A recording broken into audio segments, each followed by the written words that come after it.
My dear Dharma friend, today is the second day to study the Sutra of Perfect Enlightenment. So we finished at page 14 yesterday. So if we don't have that Wikipedia file, the PDF file, I was again try to put it right here. Just give me one sec.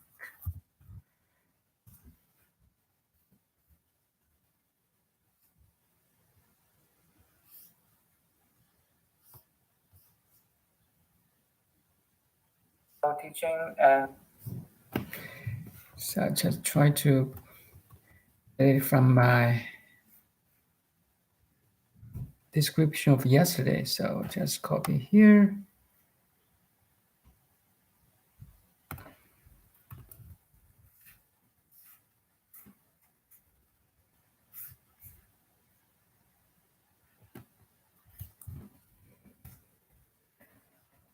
So that's the PDF file of Sutra of the Perfect Enlightenment by Charles Muller,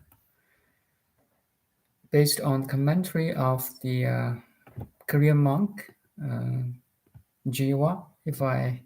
Hopefully my pronunciation is good. I don't speak Korean. Jiwa. I put some description of Jiwa in my last video yesterday. So we go to study page 14. So please click the PDF file and we'll study page 14.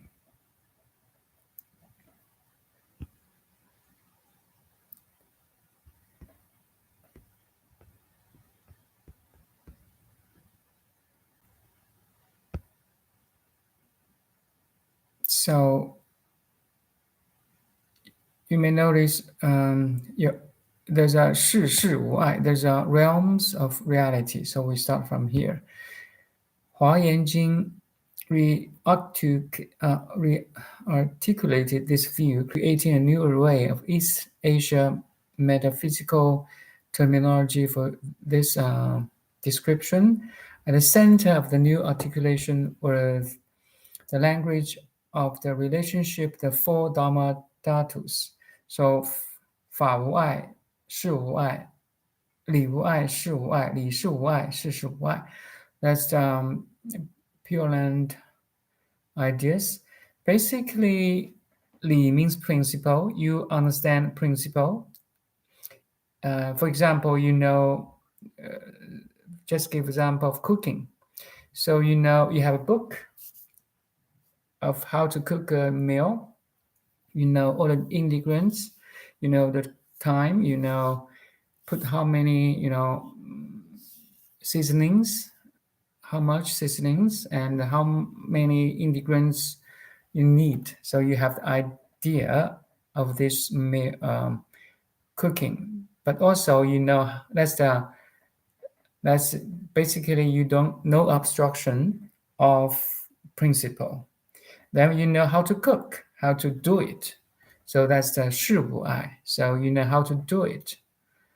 Then you have 事事无碍. So full realm 事事无碍 means the cooking is not a good example here. You know how to deal with people. How to say deal with people, deal with let's put on this way. 事事无碍, 理无碍, 事无碍.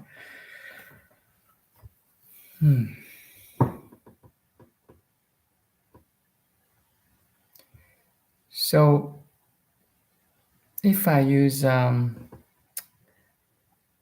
golden lion, so in Golden Flower Sutra, there's a typical metaphor. So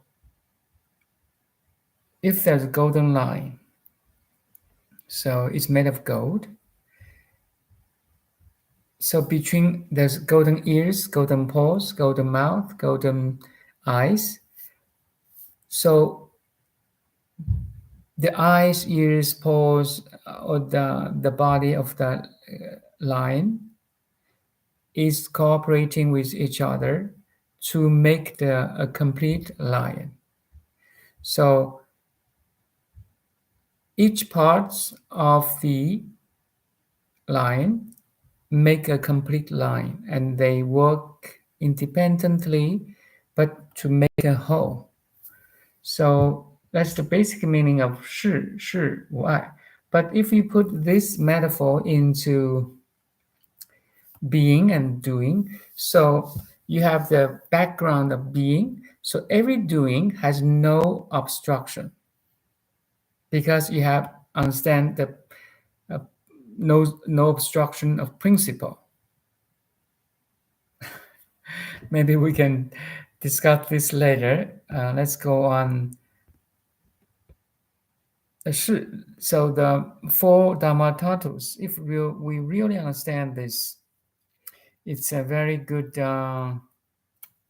approach to awakening. So the early Huayan thinkers produced a large corpus of influential philosophical material, and although the Huayan school like Tiantai, so I talked about the Tiantai school too in my previous videos, would like eventually decline a major separate and distinct force within the Chinese Buddhist landscape. So we are in page 14 of the PDF file.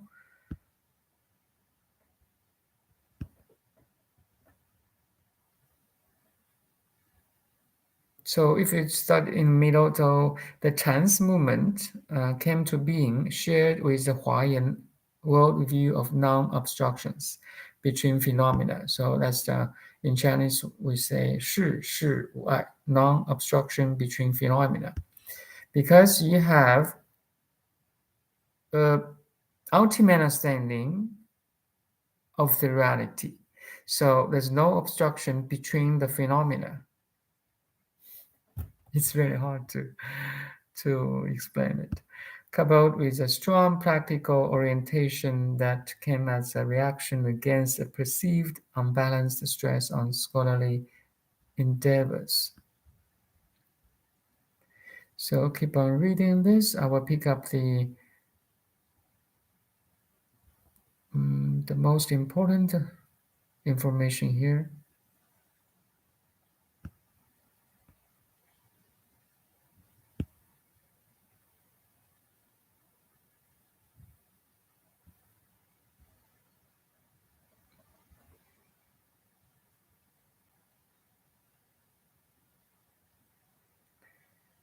Early Chan had relied on scriptures of Indian origin, such as Diamond Sutra. So, Diamond Sutra, Jinggang Jing, and Lakavantara Sutra. But the most influences of Chan could end up coming from texts that were composed in East Asia. So, and later on, it mentioned the Huinan. Let's go on reading. Such works include the platform sutra of the sixth patriarch, 六祖坛经, attributed to monk Huinan. So we know sixth patriarch of Chinese Chan, Huineng, Master Huineng. He has his disciple wrote a book according to his teaching, Platform Sutra of the Sixth Patriarch, 六祖坛经. So, starting from here, Chinese Chan has its own textbook instead of the Diamond Sutra, which is from India. For example, Huinen's teacher, the fifth patriarch, used the Diamond Sutra, and Huinen got enlightened by hearing or listening to a verse in the Diamond Sutra. 因以无所住而生其心. So I also talk about this in my previous videos. 因以无所住而生其心. So basically means our attention, our awareness bite on no thing. Should bite on no thing, abide into nothing. 因无所住而生其性. So all phenomena world are changing, fleeting, moving. You cannot abide your awareness or attention on it because it's fleeting all the time. 因以无所住而生其性. So the deeper meaning is non-abidable. All the phenomena world is non-abidable, inabidable, cannot be abide on. So that's the deeper meaning of 因以无所住而生其心. Anyway, every coming to this kind of topic, every sentence has huge information. So let's go on reading the Huineng and the Song of the Enlightenment by Huineng's student Yongjia, 正道歌. So Yongjia 正道歌. Yongjia is the student disciple of Huineng. He wrote the Song of Enlightenment. We may talk about it later in separate videos. It's really good to review all the I would say the writings of the masters. Yongjia Xuanjue. So Yongjia could be, I call him the seventh patriarch of the Chan, because he's really, really a good disciple of the sixth patriarch. Yongjia Xuanjue 665 to 713. There also the text produced in some texture. Okay, let's go on.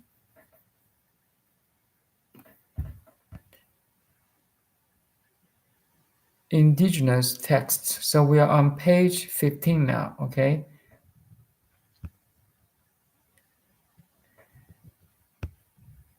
We are still in the introduction of this sutra. We are not talking about main contents yet.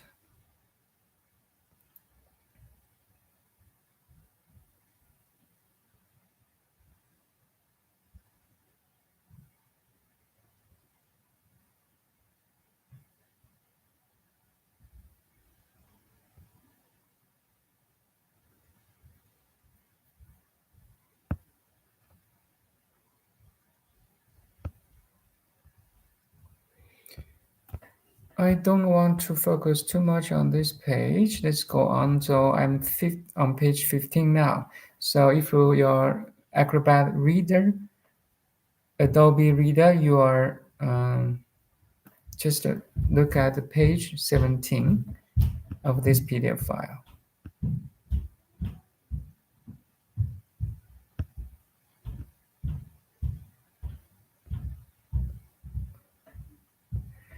Now there's a very important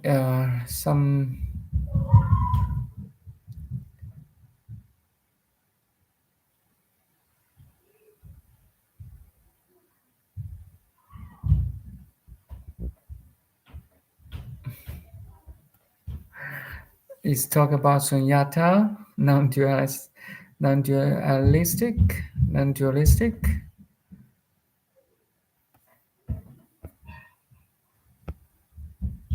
So what is śūnyatā or emptiness mean? Here there's some explanation. One who undergoes a penetrating experience of emptiness sees that all things are at bottom devoid of characteristics, that the impediments to enlightenment that are to be removed by gradual practice, such as desire and ignorance, are also inherently empty. From this perspective, the conceptual framework that grounds gradual practice is rendered meaningless. Suddenlists hold out only that gradual enlightenment is possible, but also that is exactly one's attachment to gradualistic, dualistic perception of existence and the way that prevents directly perception of reality. Thus, they recommend that practitioners not be trapped in the confines of the gradualistic frameworks, but instead endeavors to see correctly, to view existence in an enlightened way. Sorry, my kids are kind of fight each other now. No, should be bedtime. Thus, they recommend that practitioners not trapped in the confined gradualistic frameworks. So, my understanding here, it's better you understand theoretically what sudden enlightenment is. Then all your gradual practice will make sense. Otherwise, it may take years of gradual practice, like meditation, like devotion, like reading the sutras or follow masters, unless one day you know what the true reality is. And then all your gradual practice are, how to say, target for that realization. Then that's why gradual practice should be based on the sudden realization.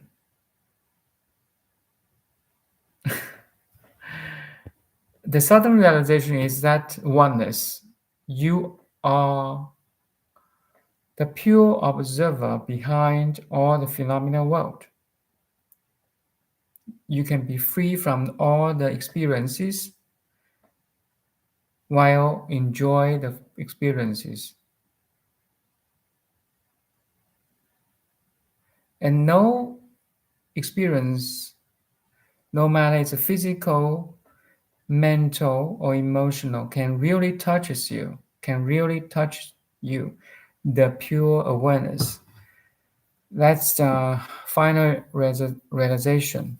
You're still in the world, but you know you're not of this world.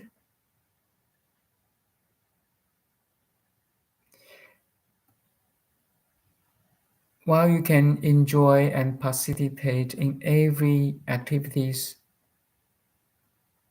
of your everyday life.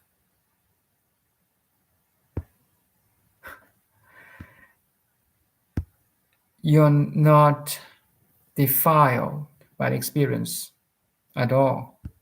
You just enjoy it. You know, all the phenomena world are the manifestation of you, the pure being.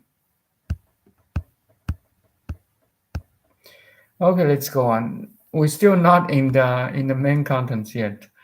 So, 体用. There's a lot of the authors of this. So, page 18. The authors of these ancient texts with special soteriological and metaphysical questions. 体用. So, essence and function. For example, the being is the essence, the function is the human. So human being, actually, human is the function of the being, which is essence, which is our essence. We can talk, we can communicate, we can see, we can hear, listen, taste, think. That's all the functions of the essence, the pure awareness, or you can call it the cosmic intelligence. That's the T and the Yung. We are in the form of human body, human mind,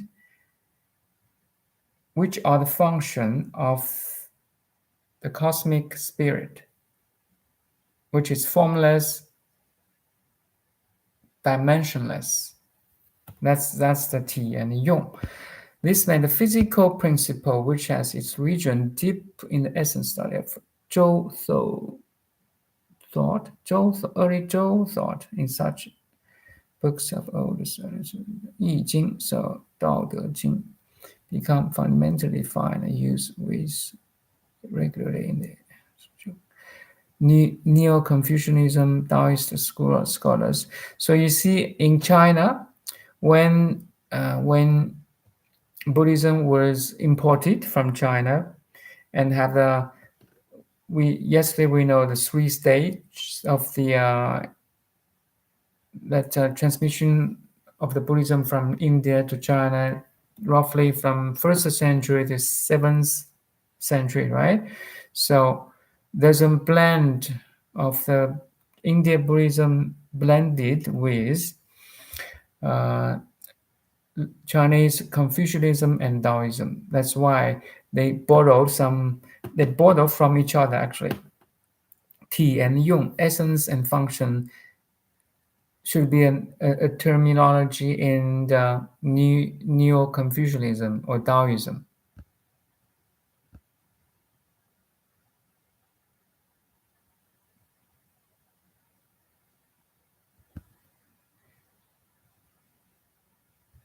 Let's also show the openness of Buddhism that can be, mixed with the local cultures.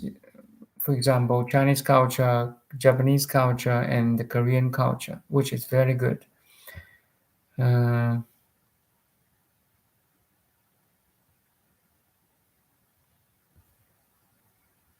Let's go on. So we are page 19 now.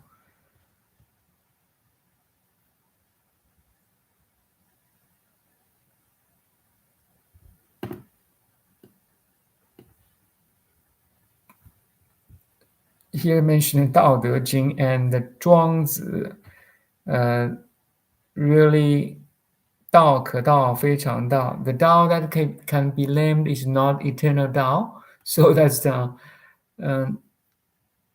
in my understanding, Tao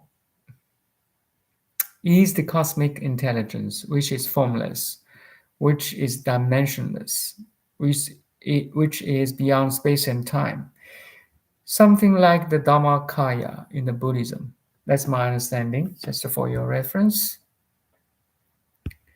So that means in the Chinese culture, we have this kind of similar terminology that can match the Buddhism's terminology, like Dharmakaya. That's why, actually, another reason why Buddhism can flourish in China, because we have a solid foundation for Buddhism grow, and also mixed with the local mud or local nutrition.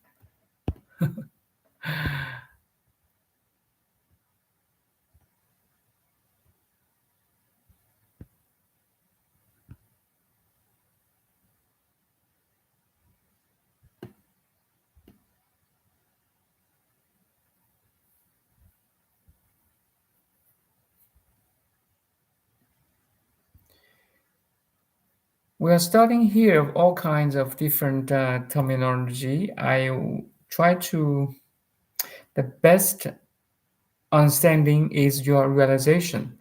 We are talking about you now, the Ti, the Yung, the essence, the function.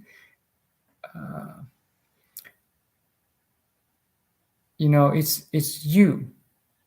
You are human being. Being is the cosmic intelligence manifest in the human brain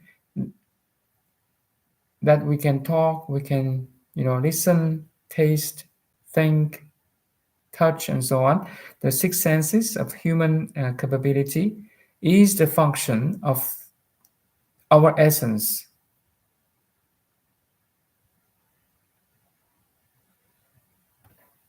So we are studying ourselves now. We are not studying an object that is different from ourselves. We are studying ourselves right now at this moment.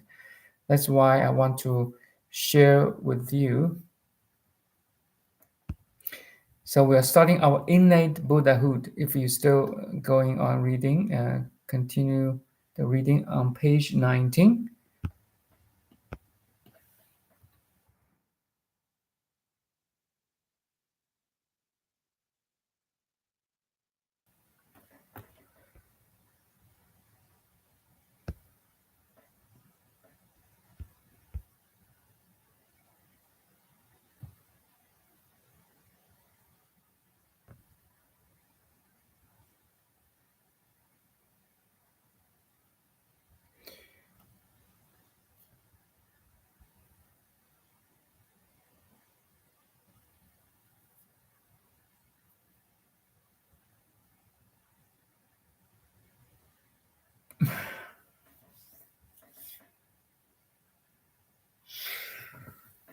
So here in 19, page 20 now actually, in specific East Asian Buddhist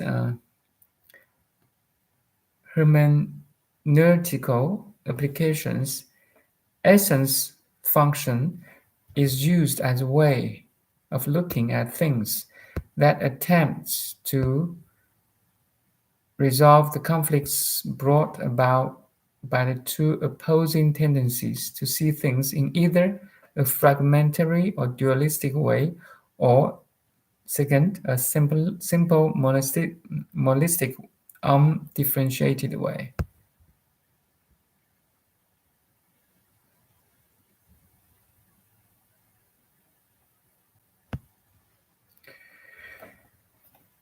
Okay, today I watched a dialogue between Deepak Chopra and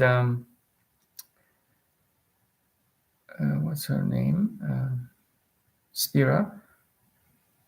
Robert Spira, the non-dualistic thinker and activist nowadays now. So Robert Spira, he said beautifully that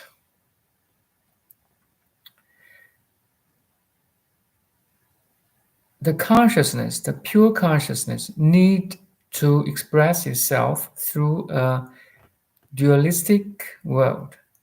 By a dualistic world, the monistic being can be expressed.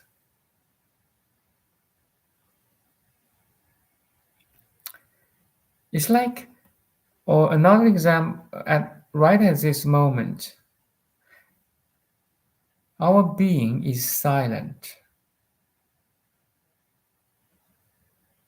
But the moment I'm saying silent is not silent anymore. Something like this. If you want to talk about the ultimate truth,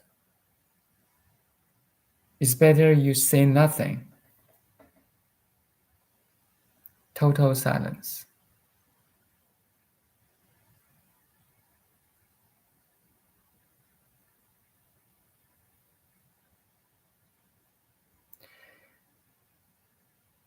But for spiritual seeker who trying to find ultimate truth, the teacher have to use some words. Hey, be silent. The very words, be silent,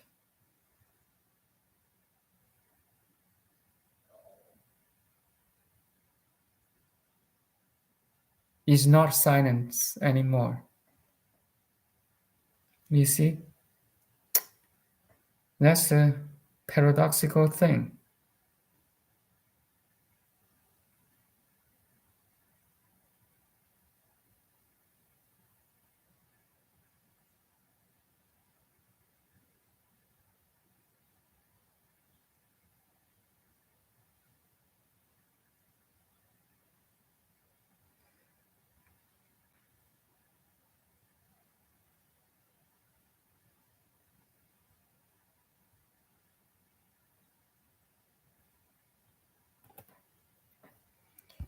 So let's go on reading. Page 20 now.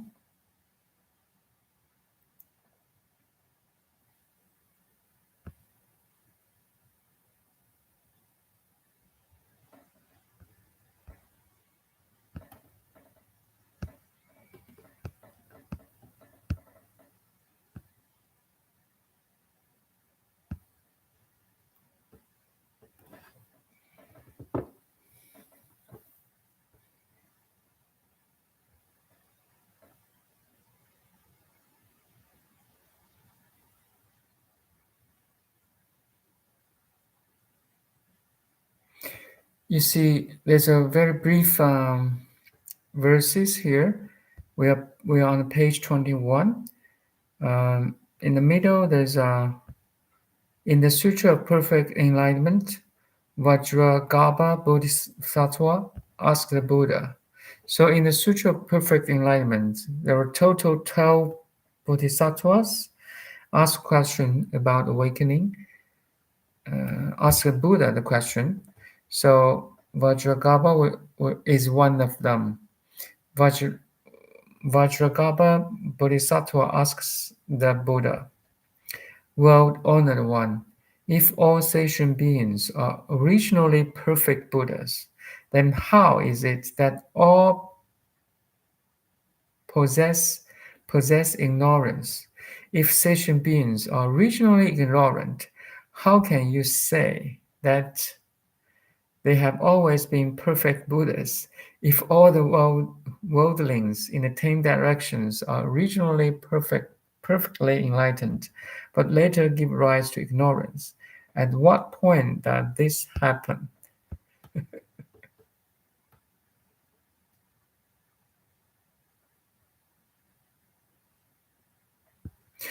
All sentient beings have suchness, and all of them are permeated by suchness equally. So suchness, 如是, suchness is something beyond, is subject to no condition. Nothing can change the suchness. So that's why suchness is permeated equally in all sentient beings.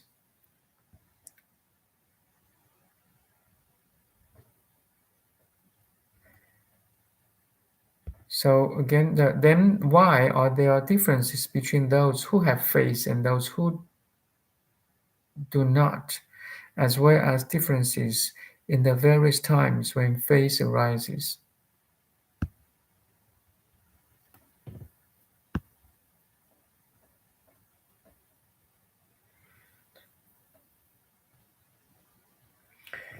Keep reading. What is ignorance? Good sons, all sentient beings carry manifold inverted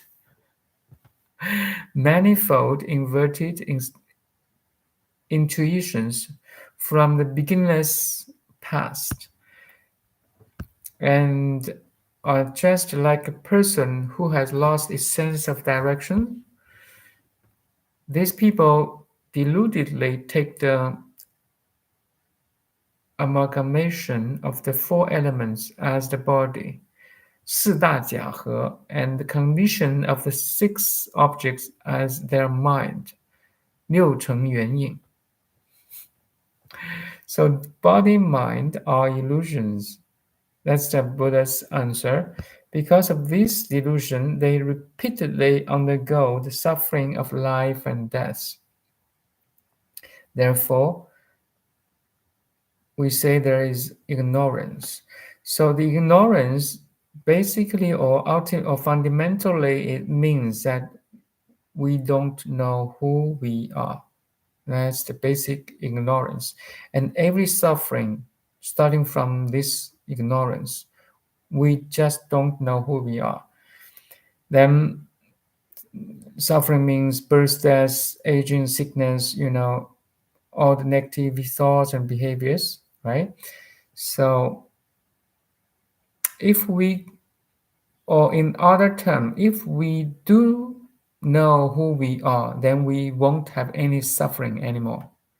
So that's the Buddha's try to reach us, try to teach us wisdom. Wisdom basically means you know who you are. We know who we are. Then ignorance will disappear naturally.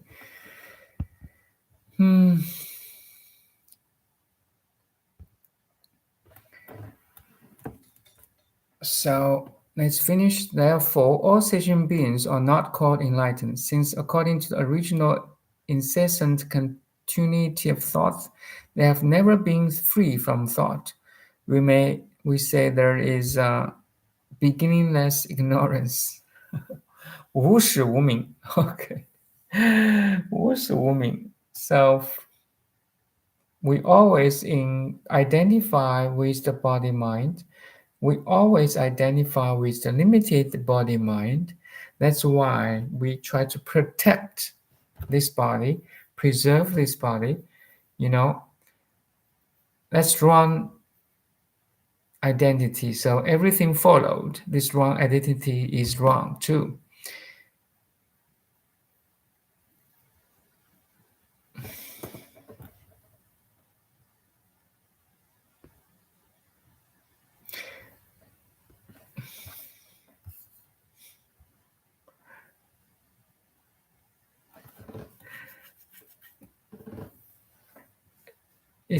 Today I find it's not so easy to explain it, even though we only reached the introduction of this PDF file.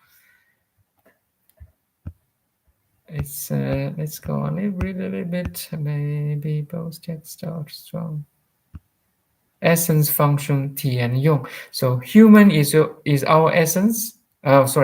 Human is our function. So human, we can think, we can see, smell, listen, touch, taste. Five senses plus the mind, 6 senses. So total 6 senses. So human is our function. Being is our essence. That's the relationship of essence function in terms of human being. So everybody know we are human, but not everybody know we are being too. That's the tricky part here.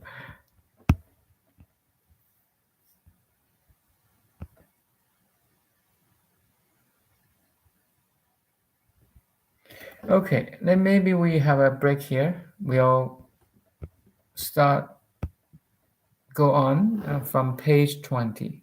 So we are page 21 now, actually 22. So we'll stop here. Okay, thank you. So all these night's classes are my attempts to bring something positive or wisdom into your subconscious, because the 10 minutes or 15 minutes, what you're doing 10 minutes before your bed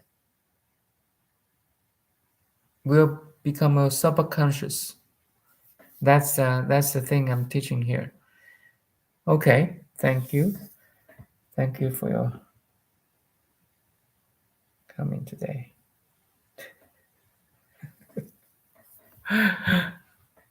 Thank you. See you tomorrow.